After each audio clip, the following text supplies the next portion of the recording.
అంటే ఏమిటి? మీరు ఎవరైనా డిఫరెన్స్ తెలుసుకోవాలని ఆశపడుతున్నారా? చిరాకు అంటే ఏమిటి, కోపం అంటే ఏమిటి, ఆగ్రహం అంటే ఏమిటి? డిఫరెన్స్ తెలుసుకోవాలనుకున్నట్లయితే ఒకరోజు ఇద్దరు స్నేహితులు కలిసి బార్కి వెళ్ళారు. బార్కి వెళ్ళి తాగుతూ ఈ లోపల ఒకడు ప్రశ్న వేశాడు. ఏమనంటే, ఒరే, చిరాకి, కోపానికి, ఆగ్రహానికి తేడా ఏమిటి అని చెప్పి అన్నాడు. చిరాకి, కోపానికి, ఆగ్రహానికి తేడా ఏమిటి అని చెప్పి అడిగాడు. ఏమిటి, ఇప్పుడే తెలుసుకోవాలని ఆశపడుతున్నావా? అవును, ఇప్పుడే తెలుసుకోవాలని ఆశపడుతున్నా. నీ దగ్గర ఫోన్ ఉందా? ఫోన్ ఉంది. ఒక నెంబర్కు డైల్ చేయి అన్నాడు. ఏదో ఒక నెంబర్ చెప్పాడు. ఎన్ని గంటలకు తెలుసా? అర్ధరాత్రి 1 గంటకి. డైల్ చేసి ఫోన్ నాకు ఇవ్వన్నాడు. ఇచ్చాడు. అర్ధరాత్రి 1 గంటకు ఎవరింట్లో రింగ్ అయింది. అతను ఫోన్ ఎత్తాడు. ఏమండి, రాకేష్ గారు ఉన్నారా అని అడిగాడు. రాకేష్ గారు ఎవరయ్యా? Wrong number. ఓ సారీ అండి, పెట్టేశాడు. అతను జవాబు విన్నావు కదా? విన్నాను. అతను ఎలా జవాబిచ్చాడు? చిరాకుతో జవాబిచ్చాడు. మరి 1 గంటకి రాంగ్ నెంబర్ ఫోన్ చేసి చిరాకు రాదేమిటి? దీన్ని ఏమంటారంటే చిరాకు. మరి కోపం అంటే ఏమిటి? కాసేపు ఆగు. 2 గంటలకి, అంటే గంట అయిపోయిన తర్వాత అదే నెంబర్కి మళ్ళీ ఫోన్ చేయి. అదే నెంబర్కి మళ్ళీ ఫోన్ చేశాడు. ఫోన్ తీసుకున్నాడు. మళ్ళీ అటుపక్క వ్యక్తి ఫోన్ ఎత్తాడు. ఏమండి, ఇది రాకేష్ గారు ఇల్లే కదా? రాకేష్ గారు ఉన్నారా? నీకు బుద్ధి లేదా? అర్ధరాత్రి 2 గంటలకు ఫోన్ చేసి రాకేష్ అని చెప్పి అంటావేమిటి? ఇది రాంగ్ నెంబర్. ఓ సారీ అండి, రాకేష్ గారు ఏమనుకున్నాను, ఫోన్ పెట్టేశాడు. విన్నావుగా స్వరం? విన్నాను. దీన్ని ఏమంటారు తెలుసా? కోపం. ఫస్ట్ ఏమిటి? చిరాకు. సెకండ్ ఏమిటి? కోపం. మరి ఆగ్రహం అంటే గంట సేపు ఆగు. 1 గంట అయిపోయిన తర్వాత మళ్ళీ ఆ నెంబర్ డైల్ చేశాడు. అటువైపు వ్యక్తి కోపంతో కాదు, ఆగ్రహంతో ఫోన్ ఎత్తాడు. ఏమండి, నేను రాకేష్ను మాట్లాడుతున్నాను, నాకేమైనా ఫోన్ వచ్చిందా అన్నాడు. ఒరే పాపిస్తోడా, నీకు ఫోను నాకు రావడం ఏమిటిరా?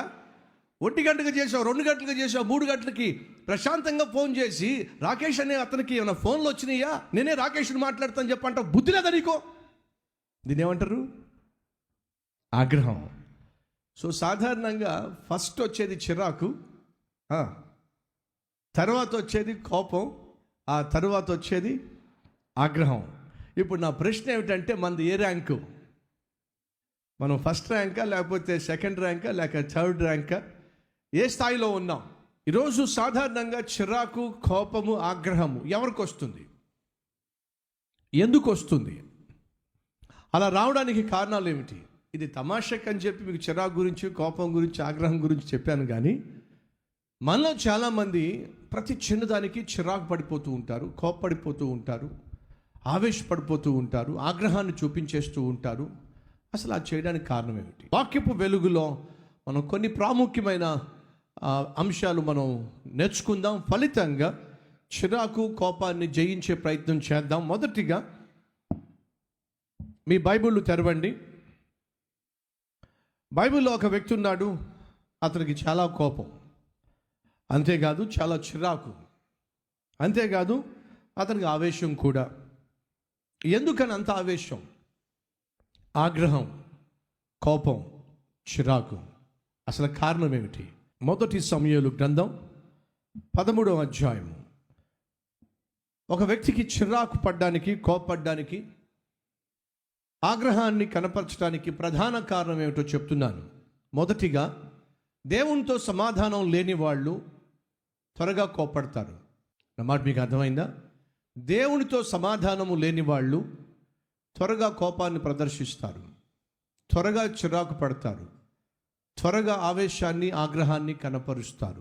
ఎప్పుడైతే నీకు దేవునితో సమాధానం ఉండదో, ఈ వెర్టికల్ రిలేషన్షిప్ ఉండదో, దేవునితో సమాధానం లేని వాళ్ళు సులభంగా మనుషులతో సమాధానాన్ని పోగొట్టుకుంటారు. ఎగ్జాంపుల్, సమాధాన పరుచువారు ధన్యులు, వారెవరు కుమారులు? దేవుని కుమారులు అనగా సమాధానంగా జీవించే ఆ జీవిత విధానము దేవుని పిల్లల్లో కనిపిస్తుంది. దేవునితో కనెక్షన్ కలిగిన వారిలో కనిపించేది ఏమిటంటే ప్రశాంతత, సమాధానం. వాళ్ళు సమాధానంగా ఉంటారు, అలాగే సమాధానాన్ని పంచిపెట్టే ప్రయత్నం చేస్తారు. సమాధానాన్ని చెడిపేవాళ్ళు, సమాధానాన్ని తుంచేసేవాళ్ళు, సమాధానం లేకుండా జీవించేవాళ్ళు దేవునితో సంబంధం కలిగిన వాళ్ళు కానే కాదు. మరలా చెప్తున్నాను, నువ్వు దేవునితో సమాధానం కలిగి ఉన్నట్లయితే, ఈ వర్టికల్గా రిలేషన్షిప్, వర్టికల్గా పీస్ కలిగి ఉన్నట్లయితే నువ్వు హారిజాంటల్గా కూడా పీస్ కలిగి ఉంటావు. ఇలా దేవునితో నీకు సమాధానం ఉంటే ఇలా మనుషులతో కూడా నీకు సమాధానం ఉంటుంది. దేవునితో సమాధానం లేని వాళ్ళు మనుషులతో కూడా సమాధానంగా ఉండరు. ఎవరైనా తరచుగా చిరాకు పడుతున్నా, తరచుగా కోపడుతున్నా, తరచుగా ఆవేశపడిపోతున్నా, తరచుగా ఆగ్రహానికి లోనవుతున్నా, దానికి ప్రధాన కారణం ఏమిటంటే, కరెంటు పోయింది అనుకోండి, మీకు ఏమొస్తుంది చెప్పండి, చిరాకు వస్తుంది. వచ్చిపోయింది అనుకోండి, ఏమొస్తుంది చెప్పండి, కోపం వస్తుంది. రోజంతా వస్తూ పోతూ ఉందనుకోండి, మీకు ఏమొస్తుంది చెప్పండి, ఆగ్రహం వస్తుంది. అంటే కరెంటుతో కనెక్షన్ లేకపోతే ఏమవుతుంది, మీకు కోపం వచ్చేస్తుంది. ఇంట్లో కరెంట్ లేకపోతే ఎలా కోపం వచ్చేస్తుందో, దేవునితో నీకు కనెక్షన్ లేకపోతే అలాగే కోపం వచ్చేస్తుంది. దేవునితో నీకు కనెక్షన్ లేకపోతే అలాగే చిరాకు వచ్చేస్తుంది. దేవునితో కనెక్షన్ లేకపోతే త్వరితగతంగా నువ్వు కంట్రోల్ తప్పిపోతావు. దాన్నే మరలా మనం ఆత్మఫలములో చివరిది ఏమిటో తెలుసు, ఆశ, నిగ్రహము. దాన్ని ఇంగ్లీష్లో ఏమన్నారు, సెల్ఫ్ కంట్రోల్. ఆత్మ ద్వారా నడిపించబడేటటువంటి వ్యక్తి సెల్ఫ్ కంట్రోల్ కలిగి ఉంటాడు. ఆ సెల్ఫ్ కంట్రోల్లో ప్రధానమైనది ఏమిటో తెలుసా, నీ నోరు.